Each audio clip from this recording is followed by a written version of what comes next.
안녕하십니까, 정희태입니다. 외국 아닌 한국 남성 60명 에이즈 마약 파티 타락하고 있는 한국 상황입니다.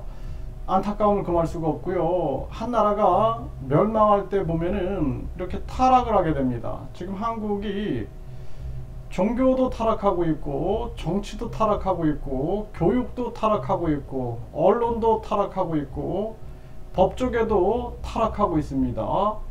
경제도 타락하고 있는 거죠. 이 세상이 참 너무나 안타깝게 흘러가고 있는 그러한 정황입니다. 네, 집단 마약 환각 파티한 남성 60명 전원 에이즈다라는 거예요. 코레일 직원도 포함됐다. 저는 이거 처음에 외국 기사인 줄 알았어요. 외국 기사. 이거 서울경제에서 나왔는데 한국 기사입니다. 그래서 집단 환각 파티를 벌인 60명 남성이 경찰에 검거될 당시 모두 에이즈에 감염된 상태였고, 코레일 직원을 비롯해 사회복부, 사회복무요원, 학원 강사, 필로폰 제조 기술자 등이 포함됐다라는 것입니다. 호텔이나 클럽에서 집단으로 필로핀을 투약을 했다라는 거예요. 참 가슴 아픈 일이 아닐 수가 없습니다. 그래서 이 60명 모두가 에이즈 감염자였다는 것입니다. 참 이런 일이 이게 한국에서 일어나고 있다는 것이 너무나 충격적입니다. 그래서 대한민국이 이대로 가다가는 저출산 문제로도 무너지는데, 고령화, 그리고 서민경제 붕괴, 자살률, 거기에다가 이 마약으로 또 무너지게 생긴 겁니다. 강력 범죄와 부정부패가 계속 늘어나고, 결국에는 도덕성이라는 가치를 낮게 평가하고 황금 만능주의, 외모지상주의, 완전히 쾌락주의로 지금 빠지고 있는 거예요. 출세제일주의, 학벌주의, 잘못된 가치 속에 빠지더니 결국에는 한국이 이렇게 무너지고 있는 그러한 모습입니다.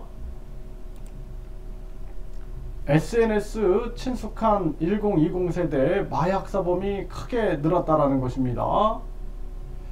그래서 울산만 해도 1020 마약 사범이 5배, 5년 새에 2배 이상 늘었다라는 거고요.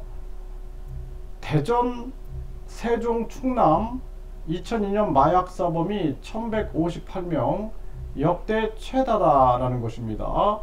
청소년 마약 범죄가 급증하고 있다는 거예요.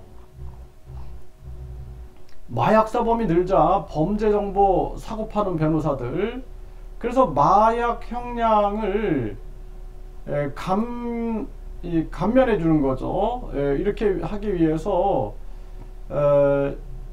이 지금 다른 사람에게 사들인 마약사범 제보로 형을 줄여주겠다.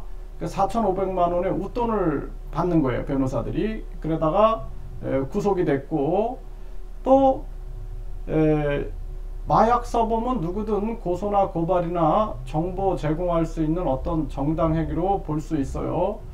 마약사범 많은데 신고 안 하는 게 오히려 큰 문제 아닙니까? 이러면서 마약사범 정보를 줘가지고 웃돈을 받아서 감형을 받는 겁니다. 감형을.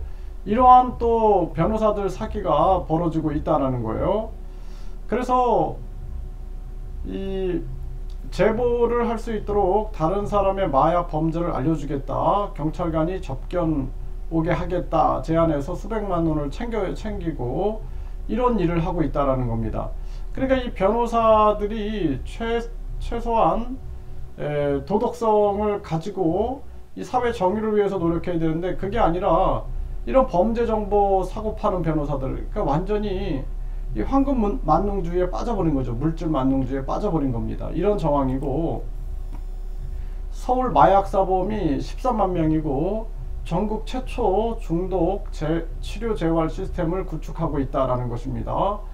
그 서울만 해도 13만 명, 굉장히 심각한 문제가 아닐 수가 없고, 10대 마약 청소년 마약 사범이 500명에 육박했다라는 것입니다. 계속 늘고 있는 거죠. 이 SNS를 통해서 계속 늘고 있는 그러한 모습이죠.